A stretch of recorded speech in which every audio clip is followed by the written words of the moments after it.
Halo, salam jumpa teman-teman. Salam jumpa, salam sehat, dan salam satu tujuan. Teman-teman, hari ini kita ada tutorial untuk menghilangkan obat patek ya.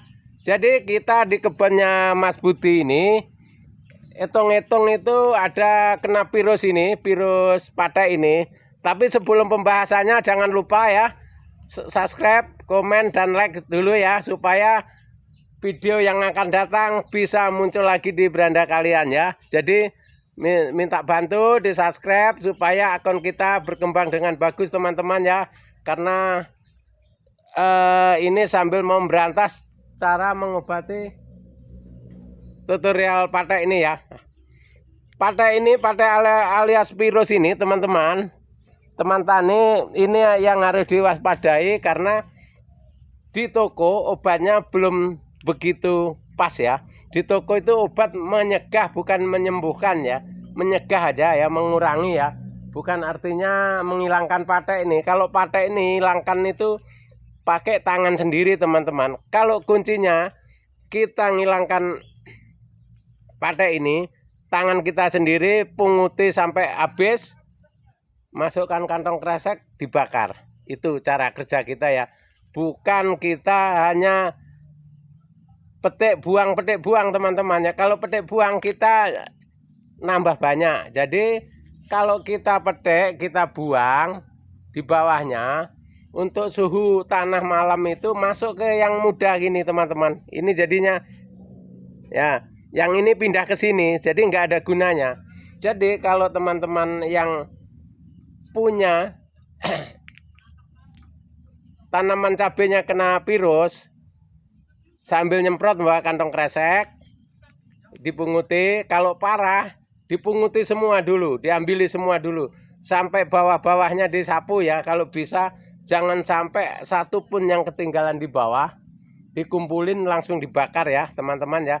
Jangan sampai dibiarkan merajalela, karena yang merugikan petani itu patek ini. Nah ini kayak Pak Agus ini banyak kemarin itu yang pateknya, tapi alhamdulillah ini udah tinggal 1-2 aja teman-teman ya. Karena saking orangnya rajin buangi, rajin nyemprot. Nah kalau setelah dibuang nanti teman-teman, nyemprotnya itu, spraynya itu sekitar 3 hari sekali. 3 hari sekali, kalau belum habis, betul-betul habis, rutin 3 hari sekali. Caranya pagi jam 6 udah nyemprot teman-teman, pagi ya. Jam 6 pagi sampai jam 8 stop dulu. Nanti sore lagi atau besok paginya lagi.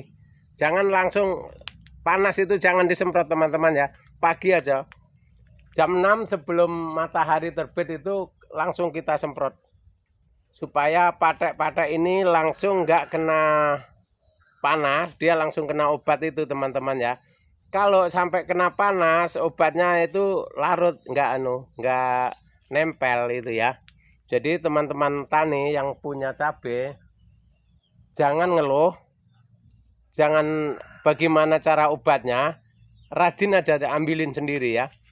Nah sambil kita ngambilin virus ini, kita bisa sambil ngerawat, sambil buang-buangi tunas yang kering, sambil buang-buang virus lainnya, dan sambil nunggu obat yang belum ada gitu ya teman-teman ya. Jadi kita sharing sama orang-orang pertanian, sama kita juga, nanti bagaimana cara mengatasi patek, lainnya dipungut, lainnya diambil pakai tangan. Itu aja nanti. Kalau pakai tangan kan udah jelas hilang ya, hilang pastinya. Karena kita pungut, kita bakar, pasti hilang kalau pakai tangan. Yang belum bisa hilang itu bagaimana caranya kita tanpa mungut tapi patek bisa sembuh. Itu teman-teman nanti yang mau kita bahas. Kita cari solusi sama teman-teman petani dan sama teman-teman PPL. Nanti kita bisa berembuk ya, supaya kita bisa mengatasi patek itu tadi. Kalau enggak ya kita seterusnya begitu terus kalau kita nanam. Karena ini untuk kampung kita ini teman-teman, banyak yang gagal karena patek. Bukan karena malesnya, enggak, karena patek ya. Banyak yang gagal bertani Lombok ini kebanyakan pateknya merajalela itu ya. Jadi makanya teman-teman yang rajin kalau tani, khususnya tani cabai, supaya kita berhasil. Contohnya untuk sekarang harga cabai ini teman-teman, cabai yang kena virus ini cabai rawit ya, cabai rawit ini cabai rawit japlak ya. Ini di sini merahnya udah 40 teman-teman ya. Jangan sampai kita itu nanti harga murah kita piara, harga mahal kita biarkan, jangan teman-teman. Nanti nyalahkan pemerintah lagi, katanya harga nggak stabil ya. Padahal yang nggak stabil kita petaninya teman-teman. Pas harga murah dia nggak mau melihara, pas harga mahal baru ribut kan gitu. Jadi akhirnya nyalahkan pemerintah karena harga tidak stabil. Itu jangan ya. Kalau bisa kita atasi sendiri masalah harga. Cara mainnya kita bertani itu kita lihat situasi dan cuaca ya. Nggak usah kita saling menyalahkan pemerintah dan satu sama yang lain. Oke teman-teman, terima kasih, semoga bermanfaat. Sampai jumpa di video kita yang akan datang.